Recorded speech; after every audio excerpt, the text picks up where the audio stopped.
Assalamualaikum warahmatullahi wabarakatuh. Tanam bunga di batu karang, jangan lupa diairin. Pasang telinga biar terang. Ayo kita dengerin. Bismillahirrahmanirrahim. Assalamualaikum warahmatullahi wabarakatuh.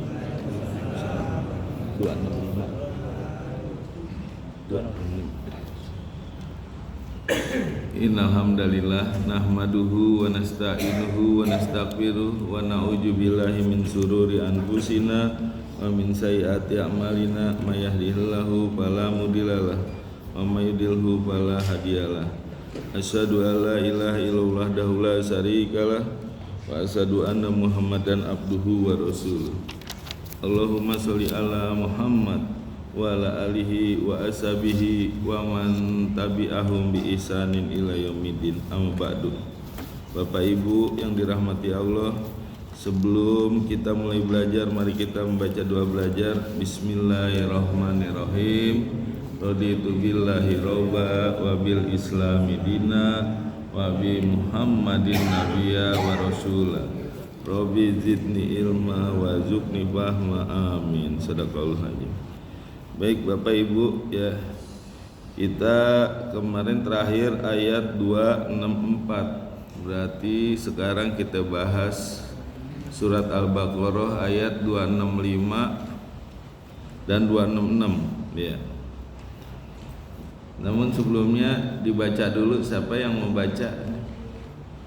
Yang ada mic-nya siapa? Hah? Ya boleh. Surat Al-Baqarah ayat 265 266. Pak Adri izin, Pak Adri. Lagi kurang sehat beliau. A'udzu billahi minasy syaithanir rajim. Bismillahirrahmanirrahim.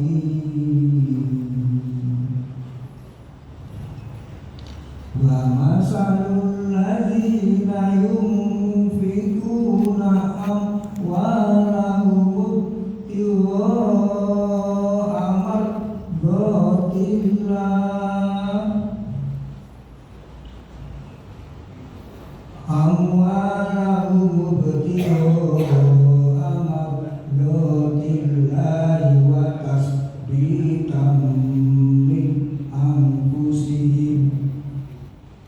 wa tasbitan min anfusihim kamasali jannatin birahwatin asobaha wabilun fa'ataj ukulaha dibayin. Bapak Ibu ya, untuk mengingat kembali kita murojaah, saya membacakan ayat-ayatnya, Bapak Ibu yang terjemahkan ya. Ya, baik Bapak Ibu ya. Jadi masalah sedekah atau infak ini Allah banyak memberikan perumpamaan ya. Jadi Allah memberi perumpamaan ini biar lebih paham, biar lebih jelas ya, dan biar lebih indah gaya bahasanya ya. Jadi Al-Quran ini indah gaya bahasanya ya. Allah memberikan permisalan atau metafora ya, perumpamaan ya. Dari mulai ayat 262 ya, Allah mengumpamakan orang yang menginfakkan hartanya seperti sebutir biji ya, yang menghasilkan 7 tangkai dan setiap tangkai menghasilkan 100 biji ya. Itu perumpamaan orang yang menginfakkan hartanya. Lalu di ayat 264-nya ya, Allah mengumpamakan lagi ya, kalau menginfakkan hartanya dengan menyebut-nyebut atau dengan menyakiti ya, mani wal aza, atau dengan riya, maka diibaratkan seperti batu yang licin. yang di atasnya ada tanah. Ketika hujan lebat maka akan hilang semuanya tuh pahalanya. Itu perumpamaan orang yang sedekah tapi disebut-sebut atau riya, pengen dilihat orang. Nah di ayat 265 ini juga mengumpamakan ya orang yang berinfak atau sedekah dengan mencari ridho Allah ya. Jadi orang yang bersedekah atau menginfakkan hartanya dengan mencari ridho Allah dan dengan memperkokoh atau memperteguh diri mereka ya, itu seperti kebun. Kalau tadi seperti kebun juga, nanti di 266 juga kebun nih ya. Ini seperti kebun ya di dataran tinggi, lalu ada mengenai air hujan menyiraminya yang lebat, maka dia akan tumbuh 2 kali lipat ya. Bahkan gerimis pun itu bisa menghasilkan ya. Lalu begitu suburnya ya gambaran orang yang menginfakkan hartanya dengan ridho Allah atau mardotila, mencari ridho Allah. Fa ilam yusibha wabilun, meskipun tidak menimpa hujan, fatolun, air gerimis pun bisa menghasilkan. Wallahu bima ta'maluna basir, dan Allah Maha melihat dengan apa yang kalian kerjakan.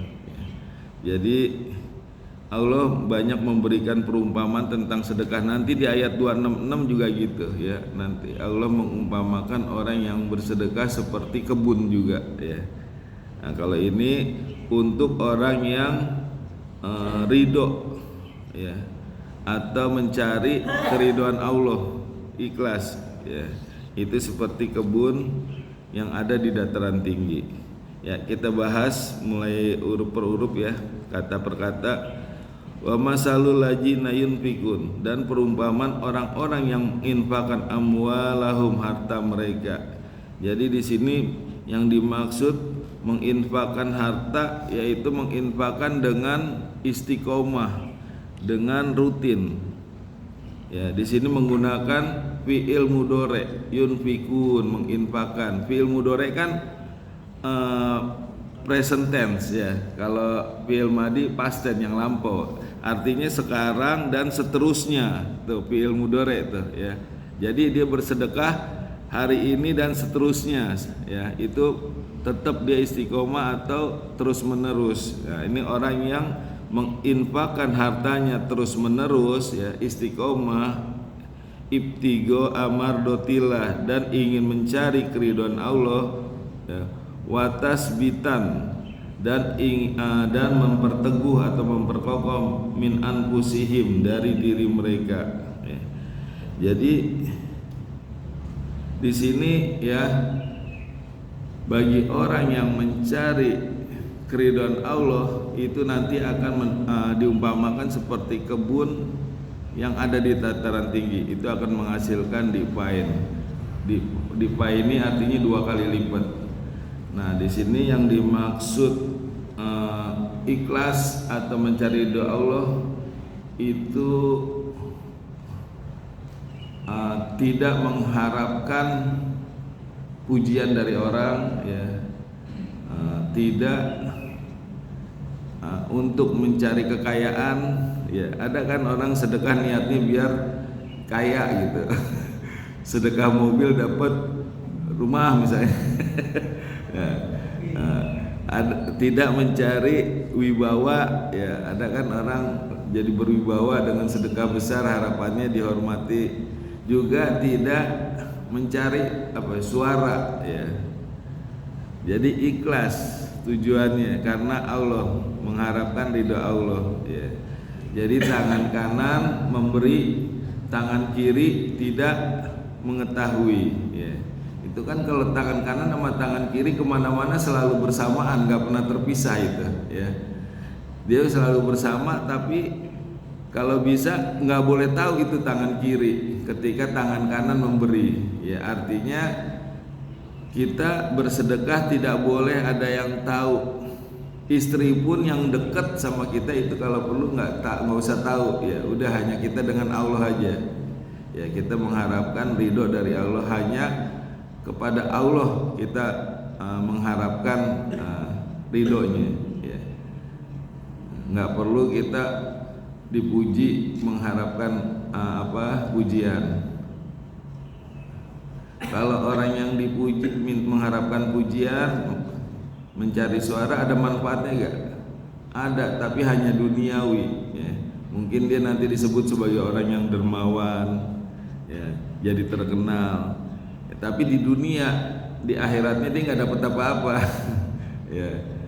Nah, kalau orang yang niatnya hanya karena Allah ya, nah inilah yang nanti dia akan mendapatkan seperti kebun ya, yang ada di dataran tinggi, maka akan menghasilkan 2 kali lipat hasilnya, buahnya ya.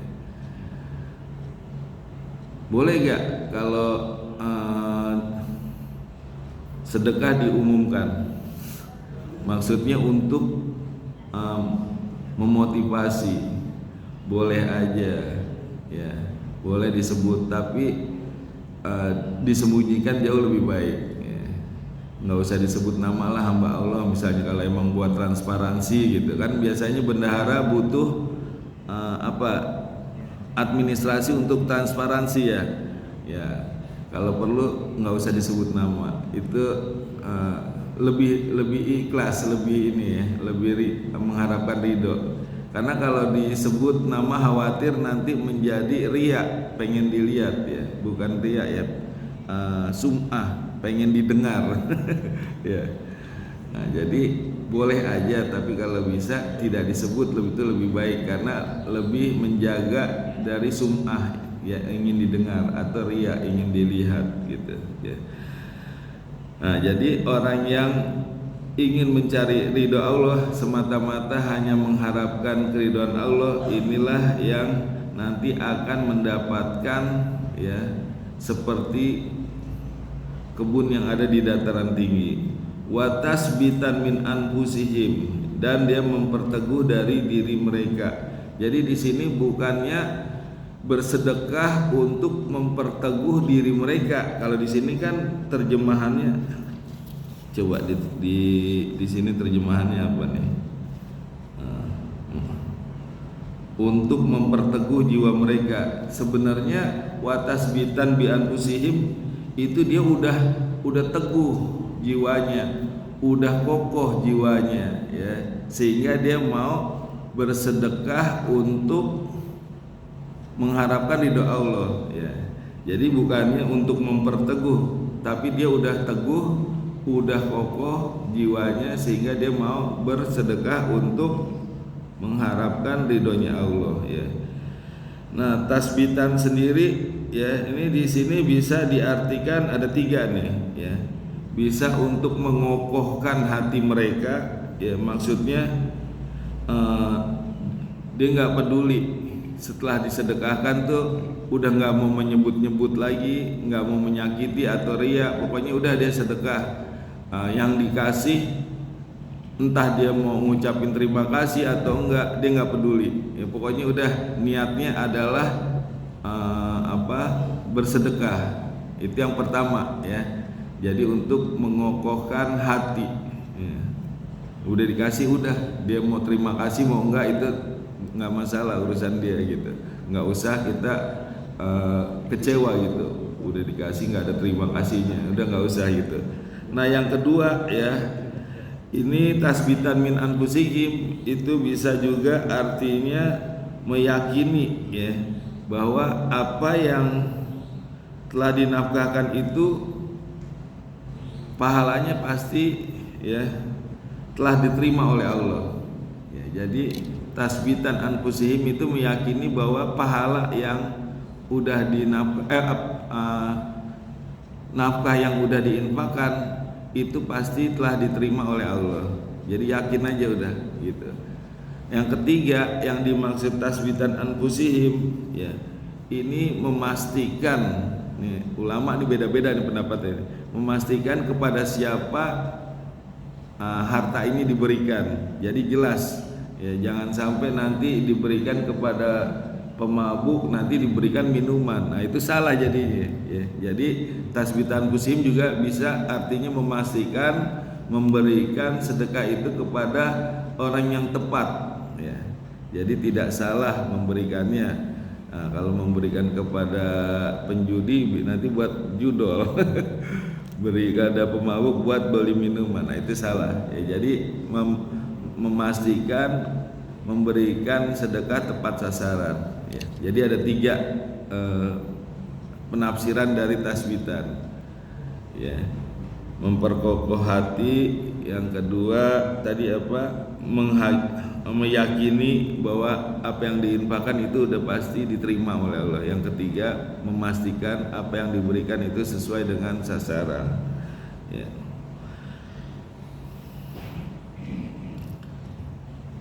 Lalu Allah mengumpamakan kamasali jannatin, ya, seperti kebun. Ya. Jadi kebun ini Allah menyebutnya jannah, padahal bustan juga artinya jannah. Ya. Kenapa Allah mengumpamakan jannah bukan bustan, padahal sama-sama kebun? Ya. Ini jannah ini adalah kebun yang istimewa, makanya Allah mengatakan seperti jannatin, kebun. Ya. Surga juga kan kebun, itu istimewa.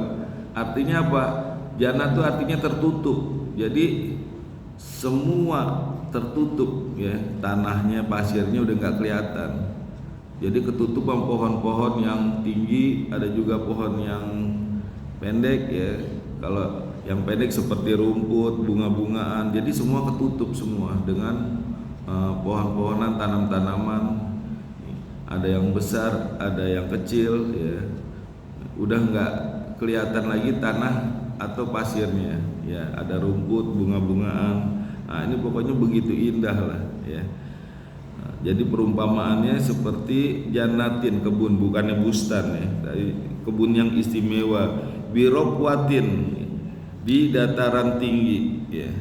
Jadi Allah mengumpamakan kebun yang di dataran tinggi. Kenapa? Karena dataran tinggi itu lebih bagus kualitasnya. Jadi tumbuh-tumbuhan atau tanaman yang ada di dataran tinggi itu kualitasnya lebih bagus.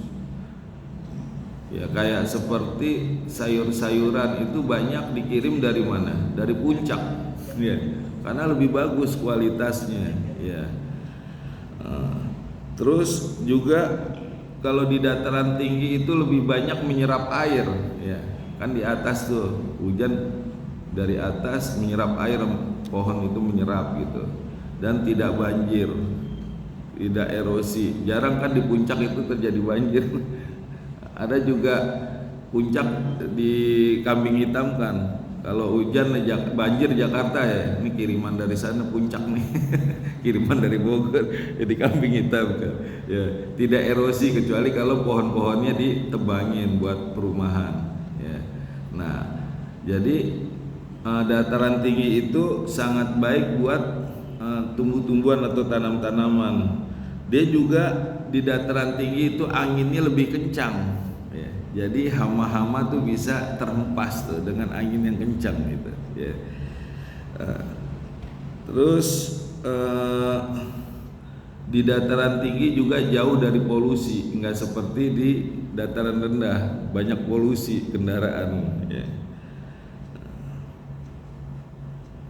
Jadi itulah yang membuat hasilnya lebih baik, tumbuh-tumbuhan yang ada di dataran tinggi, karena dataran tinggi itu emang menghasilkan kualitas yang lebih baik gitu, ya. Dan ada tanam-tanaman yang hanya bisa ditanam di dataran tinggi, di dataran rendah nggak bisa tumbuh karena ya memang temperaturnya lebih baik di dataran tinggi, ya, seperti itu.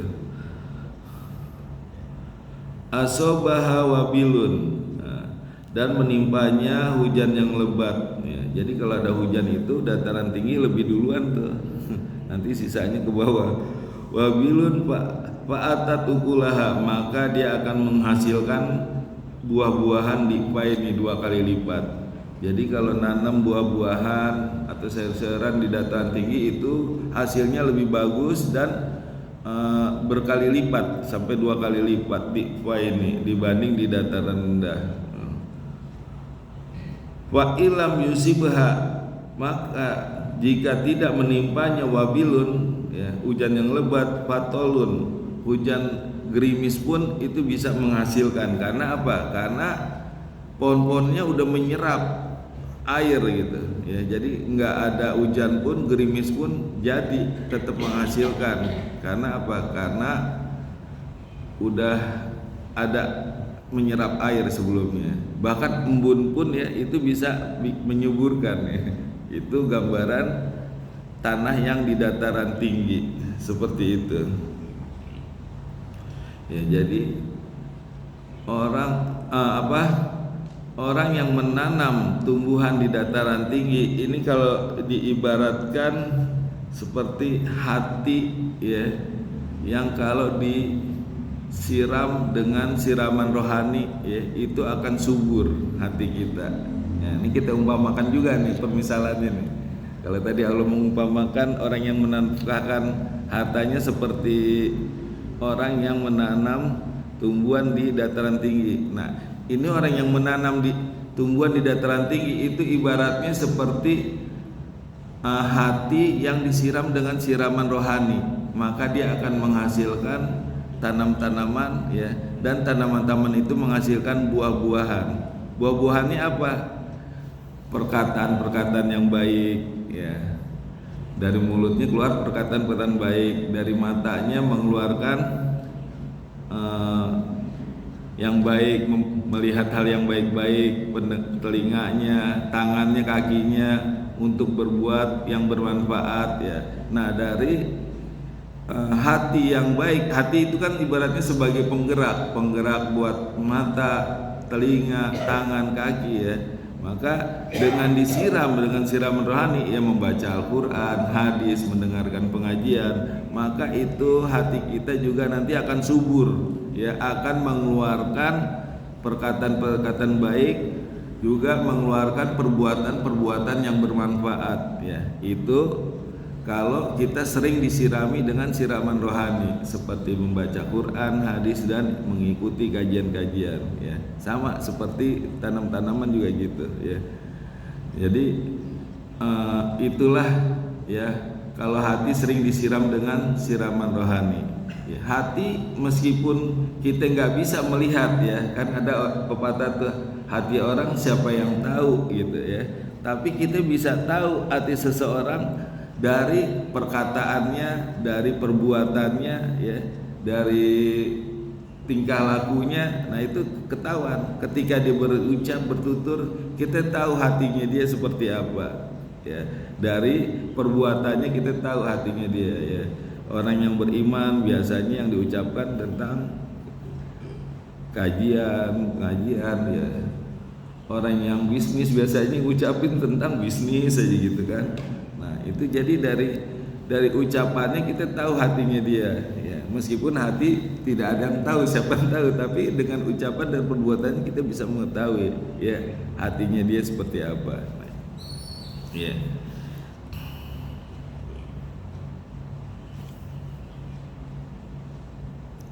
Ya, jadi Allah ini memberi perumpamaan untuk memperindah gaya bahasa ya, untuk supaya lebih jelas lagi dan mudah dipahami ya. Luar biasa ini.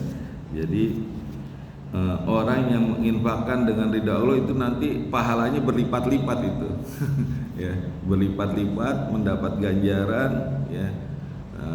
Di dunia dapat di balasan, di akhirat dapat juga pahala. Jadi di ini berlipat-lipat hasilnya ya.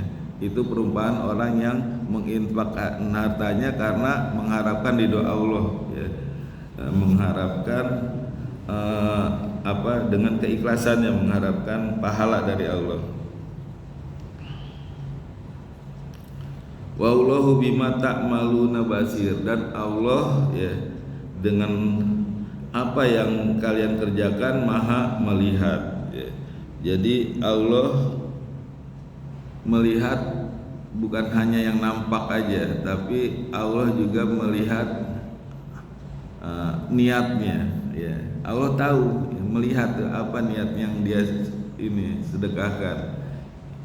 Innamal a'malu binniyat, sesungguhnya setiap perbuatan itu tergantung niatnya ya. Jadi kalau niatnya mengharapkan ridha Allah, maka Allah akan beri ganjaran baik di dunia maupun di akhirat. Tapi kalau mengharapkan pujian ya, maka dapat dia pujian tuh. Allah kasih pujian di dunia, tapi nanti di akhirat jong dia, nggak dapat apa-apa ya. Mengharapkan dapat suara, dapat nanti dia tuh jadi gitu. Jadi caleg misalnya, jadi anggota dewan, tapi hanya di dunia, di akhiratnya dia nggak dapat apa-apa. Nah Allah maha melihat ya, baik yang nampak ya, ketika dia bersedekah Allah melihat, begitu juga niatnya Allah melihat ya, apa yang ada di dalam hatinya. Di ayat 265 ada yang mau ditanyakan?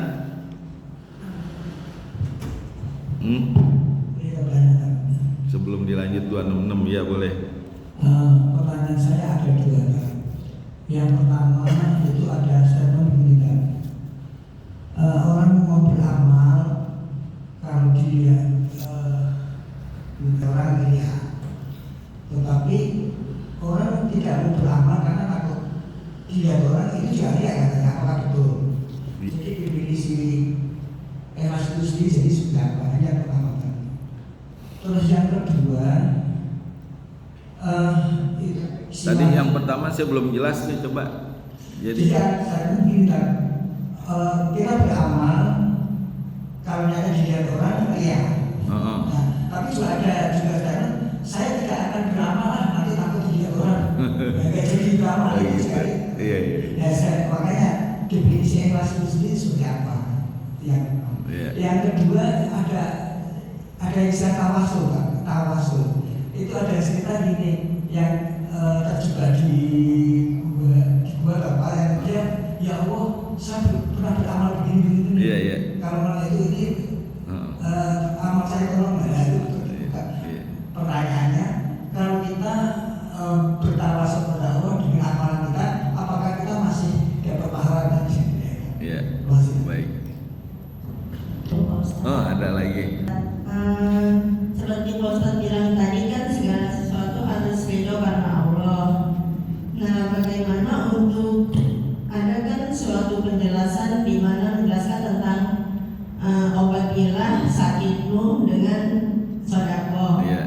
Nah, bagaimana menyikapi penjelasan itu, sementara satu sisi kita ingin sedekah, ingin ridho karena Allah, sementara sehubungan dengan ayat tadi kan obati sakitmu dengan sedekah. Nah, apakah sedekah itu bermanfaat untuk di dunia dan akhirat? Harapannya sih begitu. Iya. Terima kasih Pak Ustaz. Baik, terima kasih sama-sama ya. Yang pertama, udah dulu ya. Nih saya harus bawa bolpen nih besok biar nggak lupa. Yang pertama, apa definisi ikhlas ya? Sebab kalau misalkan nggak disebut sedekah, ntar takut akhirnya jadi nggak sedekah ya. Jadi definisi ikhlas tuh ya kita hanya mengharapkan ridho Allah ya. Nah yang bagus kita berpikir begini, seperti kita berbuat dosa atau buat kesalahan, itu takut kita diketahui orang. Orang yang bersalah kan takut diketahui sama orang ya. Misalkan kayak orang korupsi ya kan, takut orang tahu gitu. Nah kita berinfak tuh berpikirnya seperti itu, jangan sampai orang mengetahui gitu. Nah itu baru ikhlas itu ya. Jadi jangan sampai apa yang kita sedekahkan tuh orang mengetahui. Tadi kan udah saya bilang tangan kanan memberi, tangan kiri jangan sampai mengetahui ya. Nah, jadi ikhlas itu niatnya karena Allah pokoknya gitu. Udah bukan karena siapa-siapa. Itu definisi ikhlas ya. Meskipun memberinya ya di depan umum ya, karena emang nggak bisa di depan umum. Tapi kalau niatnya karena Allah, itu yang namanya ikhlas ya. tapi tidak diketahui oleh orang itu jauh lebih terjaga keikhlasannya. Seperti itu ya Pak ya. Jadi niat apa yang dimaksud definisi ikhlas hanya karena Allah, bukan karena manusia, bukan karena mengharapkan suara, bukan mengharapkan wibawa, tapi hanya mengharapkan ridho Allah ya. Dan kalau misalkan dia mendapatkan dunia itu bonusnya ya. Tapi kalau kita mengharapkan kekayaan ya mungkin Allah akan memberi tapi pahalanya nggak dapat ya. Nah, kemarin saya udah sampaikan ya. Jadi kalau target kita 70 maka 100 nggak tercapai ya. Tapi kalau targetnya 100, ketika 100 tercapai 70 juga tercapai. Artinya apa? Kalau targetnya kita dunia, akhirat nggak tercapai. Tapi kalau target kita akhirat, dunia juga terlewati gitu, dapat. Seperti itu ya. Tadi yang kedua apa? Oh ya, tawasul ya. Jadi kalau tawasul kepada Allah itu boleh ya. Artinya mengungkit-ungkit pahala kita boleh, asal jangan ke manusia ya. Nah kalau ke manusia namanya menyebut-nyebut itu ya. Nah, namanya almani, menyebut-nyebut ya. Kalau ke Allah kita boleh, ya Allah ya, hamba ini udah berbakti kepada orang tua, bahkan orang tua sakit hamba mandiin, hamba gendong, hamba suap. Kalau ini emang sebagai amalan hamba yang terbaik, tolong ya Allah kabulkan permohonan hamba ya, misalkan biar anaknya bisa diterima di perusahaan yang diinginkan misalnya. Nah seperti itu boleh bertawasul dengan menyebut-nyebut amalan kita ya. Seperti ya orang yang tiga itu ya, kalau yang mending amalan saya ini yang terbaik ya Allah bukakan batu, terbuka batunya sedikit. Yang satu lagi kalau emang amalan saya begini, tolong ya Allah bukakan batu, buka air terbuka lebar. Boleh. Tapi nggak boleh bertawasul kepada, maksudnya menyebut-nyebut amalan kebaikannya kepada manusia ya. Itu nanti riya atau sum'ah, hanya kepada Allah boleh ya.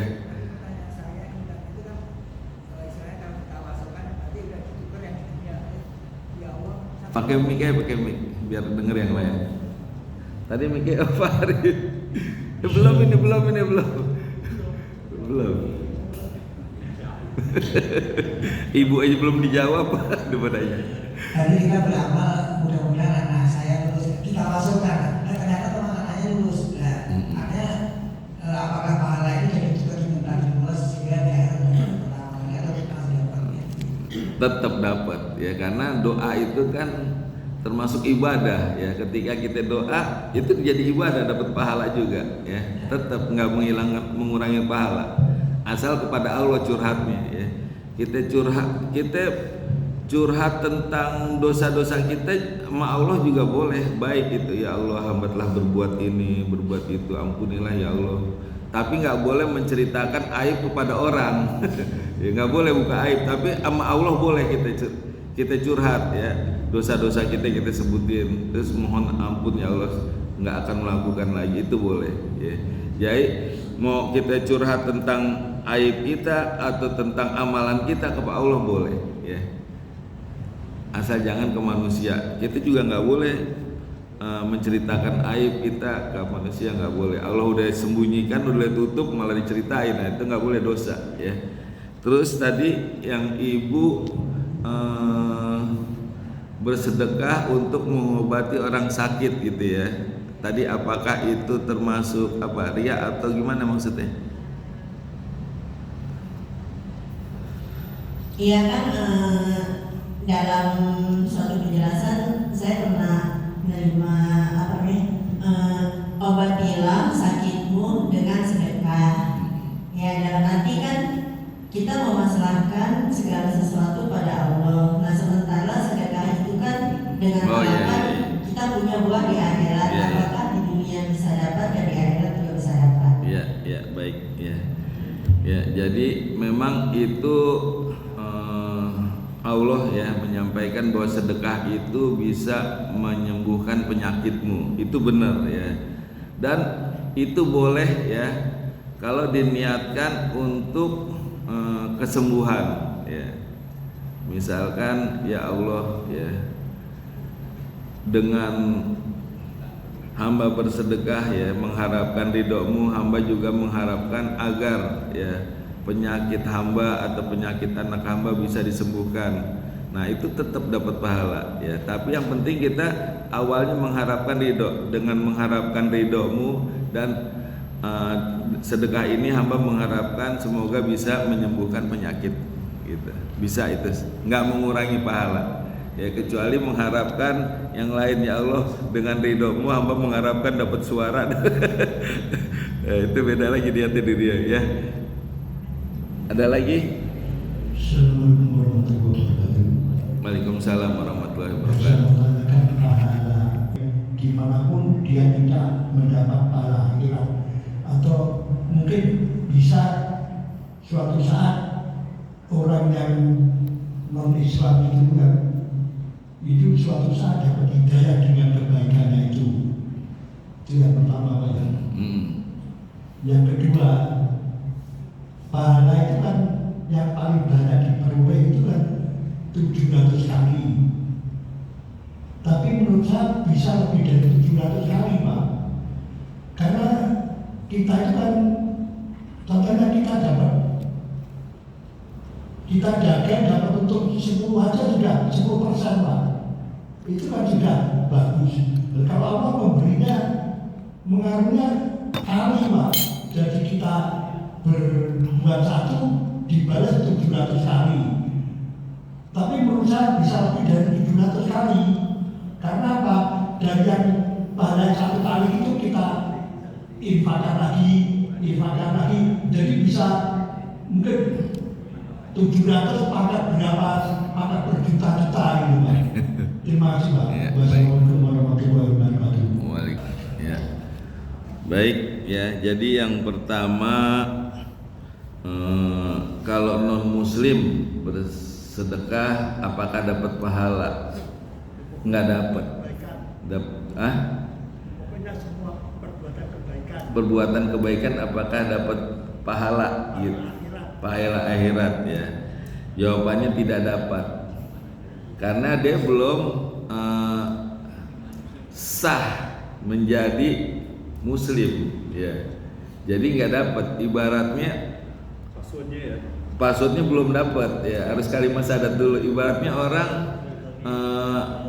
dia nggak kuliah tapi ilmunya dia tahu, sering ngintip, dengerin di kaca gitu, semua yang pelajaran yang disampaikan gurunya dia tahu semua ilmunya, tapi dia nggak bisa dapat ijazah karena dia belum terdaftar jadi murid gitu atau siswa ya. Begitu juga ketika orang non muslim belum membaca kalimat syahadat maka dia belum terdaftar, biarpun dia sedekahnya sampai miliaran itu nggak akan dapat pahala ya, karena belum terdaftar. Tapi dunianya tetap dapat dia ya. Makanya orang yakin bahwa bersedekah itu akan diberi ganjaran. Orang non muslim itu yakin akan diberi balasan, tapi balasan di dunia, di akhiratnya ya tidak ngejamin, tidak dapat. Saya teruskan Pak ya. Ini mungkin kasus lain Pak. Contohnya paman Rasulullah seperti Abu Lahab dan Abu Thalib.